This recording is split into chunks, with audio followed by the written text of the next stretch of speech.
Olá pessoal, sejam muito bem-vindos para mais um dos nossos encontros. Hoje nós vamos abordar um tema muito interessante, muito instigante e que tem uma grande repercussão atualmente na nossa sociedade. Nós vamos falar a respeito dos alimentos gravídicos e eles estão disciplinados pela Lei 11.804 de 5 de novembro de 2008. E essa lei, ela disciplina a possibilidade da grávida pleitear por meios legais a prestação alimentícia junto ao suposto pai durante o seu período gestacional. Deve sempre ser observado, sem dúvida alguma, os indícios de que aquele é o suposto pai do nascituro para que ele possa aí integrar o polo passivo da demanda. Tá? A lei ela é bastante sucinta e omissa alguns pontos, como nos aspectos processuais, de modo que em certas ocasiões deve ser utilizada aí a lei que rege o direito sobre a obrigação alimentar para suprir as lacunas que vinham a surgir no decorrer do processo. Essa lei tinha em seu texto original 12 artigos, desses 12 artigos, 6 foram vetados diante de algumas irregularidades que nós vamos mencionar ainda daqui um pouco mais para frente. Tá? A lei de alimentos gravídicos, ela não traz o reconhecimento da paternidade como um requisito para a propositura da ação e tampouco está condicionada à realização do exame de DNA para a confirmação aí da paternidade do réu. Tá? Mas o que significa? Qual é o conceito de alimentos antes da gente se aprofundar e falar um pouco mais a respeito dos alimentos gravídicos? Os alimentos nada mais são do que meios destinados para suprir necessidades de subsistência da pessoa que não possa suportá-los por si só. Ele é abrangido aí como imprescindível à vida, englobando a alimentação, englobando também a habitação, tratamento médico, vestuário, transporte, diversões, tá? Então, caso a pessoa a ser alimentada ela for menor de idade, o alimentante terá que suportar os custos aí para a instrução e também a alimentação desse menor. Os alimentos, eles estão alicerçados no princípio da dignidade humana, que está previsto lá no artigo 1º, inciso 3 da Constituição Federal. A preocupação com a promoção dos direitos humanos e da justiça social levou o Constituinte a consagrar a dignidade da pessoa humana como valor nuclear aí da ordem constitucional. Também está fundado no princípio da solidariedade social familiar, disposto no artigo 3º da Constituição Federal. Tal princípio vincula o poder de família, pois o alimentante, em razão do parentesco, do vínculo conjugal, ou até mesmo aí do vínculo convencional, fica obrigado aos pagamentos dos alimentos. Tá? O Instituto da Obrigação Alimentar assegura aí que o alimentante deve fornecer ao alimentado meios para a sua manutenção e também a sua subsistência, quando este tiver algum tipo de dificuldade para seu próprio sustento.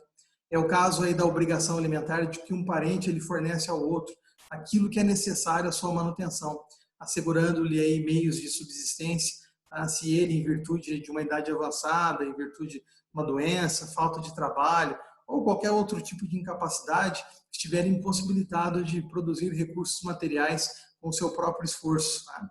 A doutrina dominante, ela traz que os alimentos significam mais do que o seu sentido comum. Compreende-se que é uma obrigação alimentar no custeio de todas as necessidades decorrentes da subsistência daquela pessoa que pleiteia. Tá? E o nosso ordenamento jurídico, ele traz várias modalidades de alimentos. Né? Destaca aí essas modalidades que são derivadas do direito de família, do casamento e também do companheirismo. Conforme preceitua lá o artigo 1694 do Código Civil, podem os parentes, os cônjuges ou companheiros pedir uns aos outros os alimentos que necessitam para viver de modo compatível com a sua condição social, inclusive para atender à necessidade e também à sua educação. Tá? A natureza dos alimentos, elas podem ser naturais ou podem ser civis. Os alimentos naturais, eles estão relacionados com alimentos para a sobrevivência da vida, como nós já mencionamos aqui, né? A alimentação, a saúde, o vestuário, a habitação. Caso a necessidade de pleitear alimentos resultar da culpa de quem os pleiteia, esse somente receberá alimentos para sua subsistência, com fundamento legal no artigo 1694, parágrafo 2º do Código Civil. Esse artigo introduz o nosso direito, lá no parágrafo 2º, ao lado dos alimentos necessários, o conceito de alimentos indispensáveis, devidos mesmo diante da culpa do credor, que permanece com o direito de ser alimentado. Então, embora isso possa trazer a insatisfação, a crítica de algumas pessoas, é de grande valia essa regra, porque ao mesmo tempo em que atende aí ao princípio da solidariedade nas relações de parentesco, no casamento, na união estável, não deixa de reconhecer que, em caso de culpa, devam ser atendidas somente as necessidades básicas do alimentário, como a prestação do que é indispensável à sua subsistência. Tá? Agora, os alimentos civis, eles concernem-se em manter o mesmo padrão de vida do momento anterior à separação, ou seja, manter a mesma condição de vida, seja nas condições mais básicas, para citar exemplos aí, na alimentação, no vestuário, na habitação, tá? No padrão de vida, e que concerne também a outros padrões, como os intelectuais e os padrões morais, seja na educação, seja na instrução, na assistência, na própria recreação. Tá? Na esfera jurídica, os alimentos eles podem ser voluntários, podem ainda ser ressarcitórios ou indenizatórios, legítimos ou legais, compensatórios e os gravídicos, que é o que nos interessa propriamente dito. Vamos falar de uma forma bem superficial, um panorama para que nós possamos relembrar aqui alguns dos conceitos dessas classificações. Os alimentos voluntários, eles são aqueles resultantes da vontade, não tem obrigação. Quem os presta faz por mera liberalidade. Isso pode ser feito inter vivos, feito aí por meio de doações periódicas, pode ser por meio de causa-mortes, tá? Em relação aí a um legado deixado pelo falecido em favor de outra pessoa, podem ser inseridos aí no direito das obrigações ou até mesmo aí no direito de sucessões. Tá? Os alimentos ressarcitórios ou indenizatórios são os alimentos decorrentes de ato ilícito, conforme previsto lá no artigo 948, inciso 2 do Código Civil. Um exemplo, tá? No caso de homicídio, a indenização consiste, sem excluir outras reparações, uma na prestação de alimentos às pessoas a quem o morto os devia, levando-se aí sempre em conta a duração provável da vida da vítima, leva-se em conta também aí a estimativa de quanto tempo aqueles que estão sendo alimentados permaneceriam em casa, no convívio da vítima, e em quanto tempo eles ainda dependeriam ali dos recursos e dos rendimentos da vítima. Tá? E se resultar da morte da vítima, o autor da ofensa deverá ainda pagar uma pensão para os dependentes dessa vítima, que será avaliada a perspectiva da vítima, tá, de vida aí que ela teria, para poder calcular aí o tempo que seria devido aos alimentos indenizatórios. Tá? Nós temos ainda os alimentos legítimos ou legais, que são obrigações impostas por lei, por existir vínculo matrimonial, por existir aí um parentesco, ou aqueles decorrentes aí de união estável entre o alimentante e o alimentado. Qualificam-se os alimentos devidos em virtude de uma obrigação legal no sistema do nosso direito, que são aqueles que se devem por direito de sangue para um veículo de parentesco ou da relação de natureza familiar, ou ainda em decorrência do matrimônio.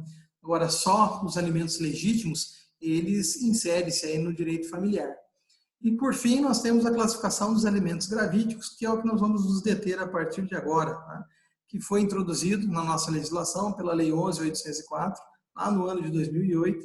Portanto, aí, já faz um bom tempo que essa lei ela foi promulgada e tem trazido muitos benefícios àquelas mulheres que são desamparadas num momento tão importante, num momento tão delicado da vida, que é o momento de uma gravidez, de uma gestação. Os alimentos gravídicos, eles têm caráter alimentar, no qual o suposto pai, ele deve assegurar aí os valores para que a gestante possa custear suas despesas adicionais no período gestacional, que vai também desde essa concepção até a efetivação do parto. Né? As despesas, elas podem ser para suprir assistência médica, podem ser aí para exames complementares, para internações, medicamentos, alimentação especial, em muitos casos isso é exigido, assistência psicológica para o próprio parto e também as demais prescrições médicas aí que são indispensáveis à gestante. Tá? E além disso, nós temos os alimentos compensatórios que têm como objetivo buscar diminuir o desequilíbrio financeiro dos cônjuges, assim como proporcionar também entre os cônjuges um equilíbrio. Esses alimentos eles podem ser fixados de forma limitada no tempo. Tá? Cabe ressaltar aqui, importante, o momento dos alimentos que podem ser pretéritos, eles podem ser atuais e podem ser futuros. Tá? O momento para pagamento aí desses alimentos. Os alimentos pretéritos são aqueles devidos em período anterior à propositura da ação, porém não é admitido no ordenamento jurídico brasileiro. Por quê? Porque se o autor da propositura da ação ele conseguiu sobreviver até seu ajuizamento sem a necessidade, né, de poder ali ter, não seria justo cobrar esses alimentos que deixaram de ser pagos. E aqui nós estamos falando quando não há uma fixação judicial. Tá? É diferente, por exemplo, quando você tem uma ação que fixa parcelas alimentícias e o devedor ele deixa de cumprir espontaneamente, aí sim dará ensejo a uma execução dentro dos ditames, dentro do regramento legal.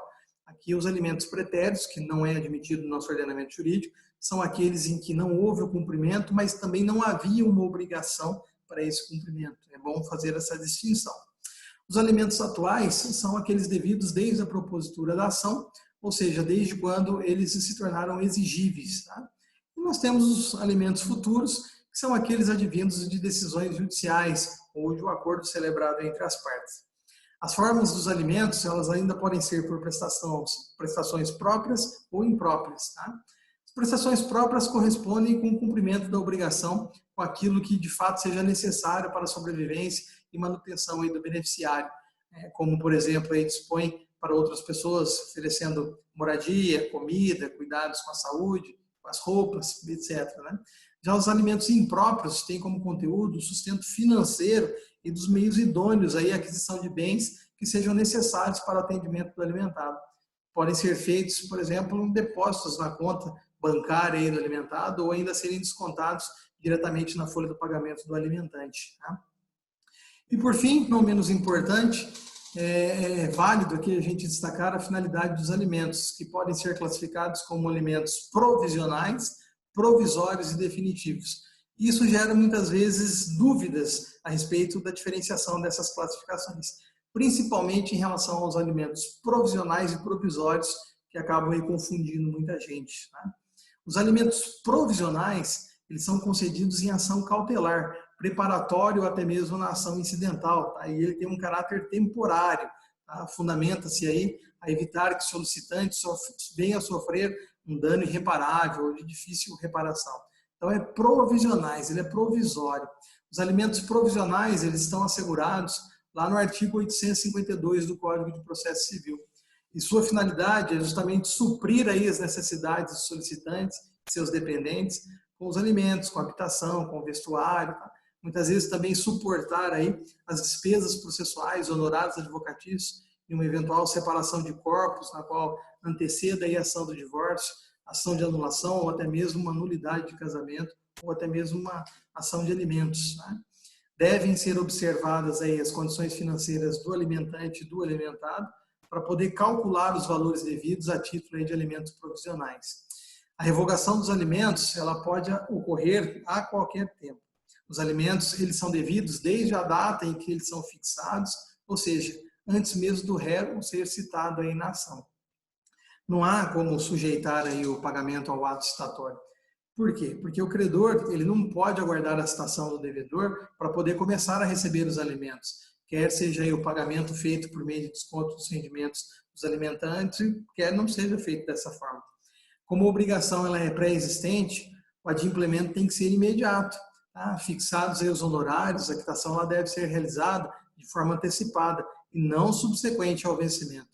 Por quê? Porque a necessidade do autor não precisa ser comprovada, tá? Porque a própria propositura da ação já demonstra a necessidade daqueles que a pleiteiam.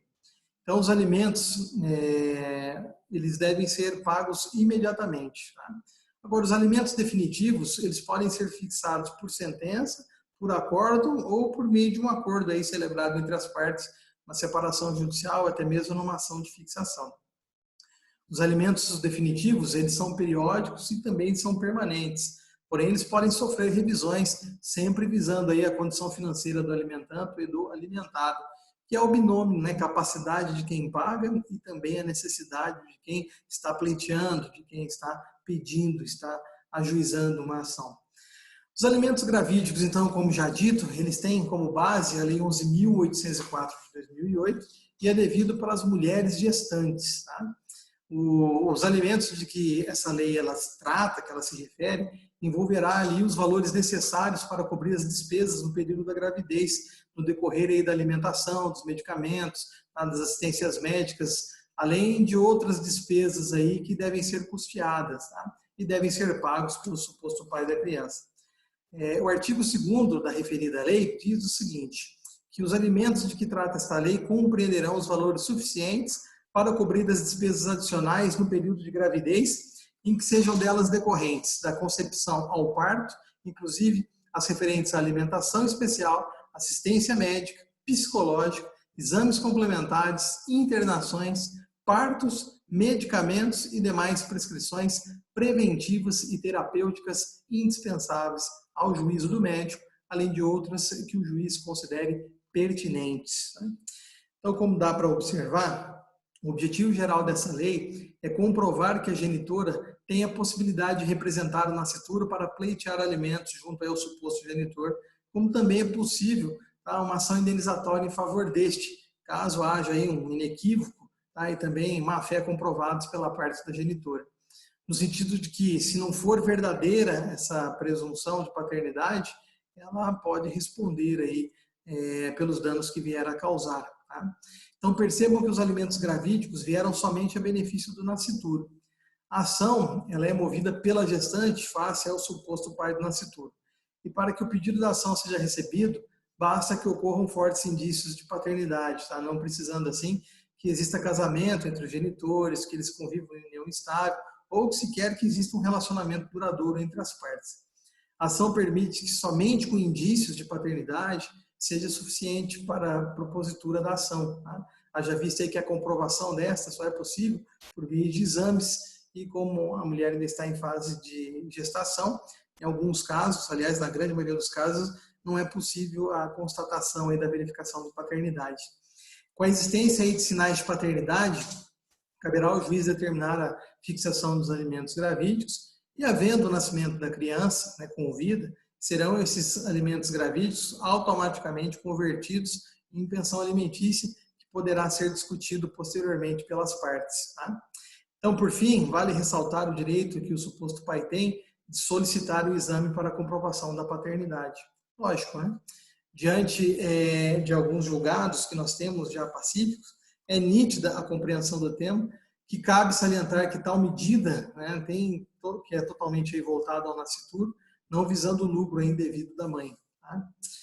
Agora, como ficam os aspectos processuais da lei dos alimentos gravídicos? O sistema processual adotado pela lei e o sistema das cautelas, mesmo não se tratando aí de uma cautelar, visto que ela é satisfativa, pois ela se esgota, né, em si mesma, sem haver a necessidade de haver uma nova ação posterior. Em relação à propositura da ação, a mesma deve ser no domicílio do autor, nesse caso aí da mãe. A súmula 383 do STJ já deixou isso pacífico, tá? Dizendo que a competência para processar e julgar ações conexas de interesse de menor é, em princípio, do foro do domicílio do detentor de sua guarda. O que não impede, tá, todavia, que a ação seja proposta no domicílio do réu, caso a gestante entenda que isso vai agilizar aí a sua ação, tá? Principalmente com relação a se encontrar o réu e realizar a sua citação. O tempo da ação dos alimentos gravídicos deve ser proposta após a concepção e antes do parto.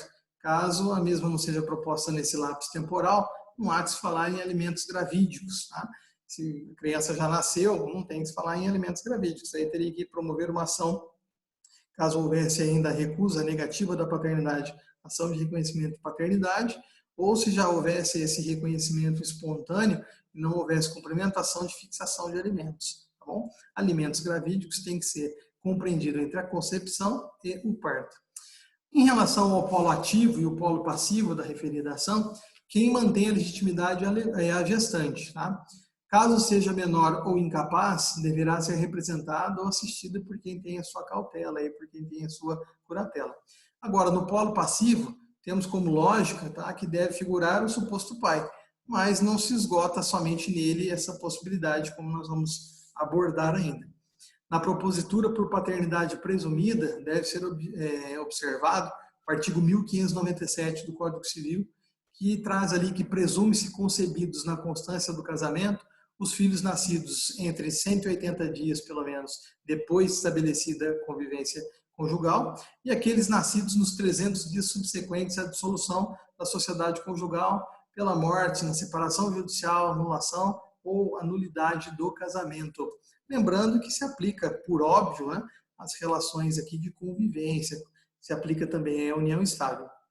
Então, diante desse artigo citado, é nítido que a propositura da ação de alimentos gravídicos pode ser com a simples presunção de paternidade. Cabe destacar também a possibilidade da propositura em face de outros parentes, como, por exemplo, os avós. Tá?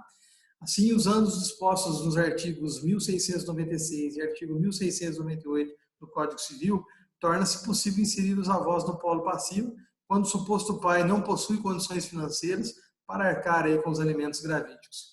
O artigo 1698 diz que o parente, tá, que deve alimentos em primeiro lugar, não estiver em condições de suportar totalmente o encargo, serão chamados a concorrer os de grau imediato, sendo várias as pessoas obrigadas aí a prestar alimentos. Todas devem concorrer na proporção dos respectivos recursos. Também intentada a ação contra elas, poderão as demais ser chamadas a integrar a lide. Tá?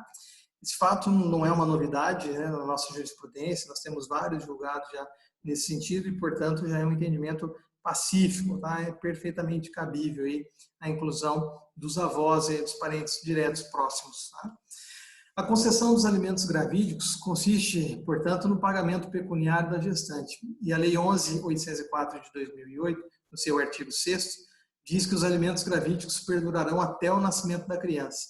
Após o nascimento, tá, esses alimentos gravídicos, essas prestações, elas serão convertidas em pensão alimentícia a favor do menor. Então, sendo assim, cada benefício ele será fixado de uma forma distinta, pois cada benefício terá destinado de uma forma diferente aos alimentos gravídicos na gestação e a pensão alimentícia após o nascimento da criança. Tá? Mas agora, uma questão que pode surtir dúvida. E o caso da negativa de paternidade, como é que fica? Olha, é notório, tá, que a Lei 11.804 de 2008 privilegia aí o gestante e o nascituro, ao mencionar que a ação de alimentos gravídicos pode ser proposta mediante indícios de paternidade, inclusive sem a concessão do exame de DNA. Então, como regra, os alimentos eles não são passíveis de restituição. Por quê? Porque eles visam a sobrevivência da pessoa, conforme aí o princípio da irrepetibilidade dos alimentos, também denominado aí de princípio da não devolução dos alimentos. Tá? De acordo com a lei, o réu que prestou alimentos indevidamente, ele está desamparado, porque o artigo 10º, que previa a responsabilidade da gestante, foi vetado por se tratar de uma norma intimidadora. Tá?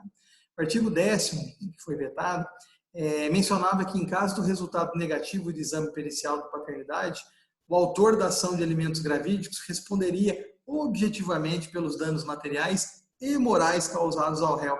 E ainda que a indenização seria liquidada nos próprios autos. Ora, foi sábio, tá, o veto desse artigo. Por quê? Porque isso trazia uma forma intimidatória, que coibia aí a propositura da ação de alimentos aí para uma mulher em relação ao suposto pai. Agora, mesmo com o veto do artigo, o suposto pai ele não ficou desamparado pela legislação, pois na referida lei, cabe como analogia o Código Civil, e ao analisarmos o Código, está no seu artigo 186, diz lá que aquele que por ação ou omissão voluntária, negligência ou imprudência, violar direito ou causar dano a outrem, ainda que exclusivamente moral, comete ato ilícito. Tá? Então, se houver declaração posterior do juiz afirmando que o réu não era de fato o pai, este pode requerer a devolução dos valores que pagou, mas apenas os de natureza indenizatória. Tá? Então, dessa forma, fica claro que é possível o reembolso dos alimentos indenizatórios, mas jamais dos alimentos gravídicos vitais, por eles serem irrepetíveis, tá? Não há essa possibilidade. Para buscar aí a devolução do que foi pago de forma injusta, deve aí aquele que era o suposto pai propor ação indenizatória contra a gestante ou contra o verdadeiro pai, alegando lucrotamento, tá? Pois, ao não pagar os alimentos ao menor, enriqueceu indevidamente o verdadeiro pai, deixando aí da responsabilidade de pagamento para a terceira pessoa. Tá? Então, para a gente fechar, para a gente finalizar esse bate-papo, essa explanação superficial aqui de alimentos, foi somente após a Lei 11.804 de 2008 que o nascituro passou a ter direitos a receber os alimentos. Tá? Esses alimentos eles são destinados a suprir as necessidades vitais, mesmo antes de ser reconhecida a paternidade. Então, tendo como objetivo dois princípios constitucionais que nós já abordamos, o direito à vida e também o direito à dignidade da pessoa humana, o nascituro tem o direito de reivindicar os alimentos, uma vez que é de suma importância para a sua sobrevivência, devendo o suposto pai garantir aí ao nascituro e sua genitora todo o amparo financeiro, custeando os gastos aí adicionais no período da gestação. Tá? Os alimentos gravídicos são pertencentes ao direito de família, assim devendo ser observados como nação de alimentos o trinômio necessidade, tá, da gestante, possibilidade de pagamento do suposto pai e a proporção em que podem ser pagos os alimentos caso haja aí alguma alteração financeira por parte da gestante ou por parte do suposto pai, que poderá aí, haver alterações nos valores pagos a título de alimentos gravídicos. Tá? Não há problema algum em relação a isso. A lei de alimentos gravídicos, por se tratar de uma lei muito curta, e quanto ao procedimento processual em algumas partes, tá? E também em decorrência da lacuna, da sua omissão, é necessária a utilização da lei de alimentos, que é uma lei um pouco mais completa, que traz um regramento mais específico. Mas, regra geral, os alimentos eles são irrepetíveis e caso venha a ser comprovado que foram pagos indevidamente, não há que se falar em restituição por parte da mãe, tendo em vista que não houve enriquecimento ilícito, uma vez que os alimentos foram para garantir a sobrevivência do nascituro. Nós devemos ainda observar uma outra parte da doutrina, embora ela seja majoritária, que fala da indenização com fulcro no artigo, no artigo 186 do Código Civil, pois menciona que a gestante, ao invés de apenas exercer o seu direito, tá, ela age de má fé para pleitear alimentos de quem tem certeza que não é o pai de seus filhos. Então, nesse caso aí, com relação ao dano material, tá, nós vimos que, caso seja comprovado que o suposto pai não seja realmente, poderá o mesmo, em face do verdadeiro pai, cobrar os valores que foram pagos para a gestante no período gestacional. Tá? A Lei 11.804 de 2008, que fala sobre alimentos gravídicos, ela tem uma importância muito significativa em nosso ordenamento jurídico, pois ela veio para garantir ao nascituro o direito à vida, mencionado aí no artigo 5º da Constituição Federal do Brasil. Tá bom? Então, pessoal, aqui foram algumas considerações breves, né, considerações superficiais em relação aí aos alimentos, um destaque especial aos alimentos gravídicos, principalmente pelo fato de estar diretamente relacionado à questão número 3, que nós abordamos ela no AVA. Então, eu estou à disposição de vocês, qualquer dúvida, qualquer comentário, vocês podem ou acessar o link direto, ou vocês podem mandar através do meu e-mail, alexandre.nogueira.adv@gmail.com. Tá? Estou à disposição de vocês para qualquer dúvida, para eventuais esclarecimentos. Obrigado, até mais, até a próxima.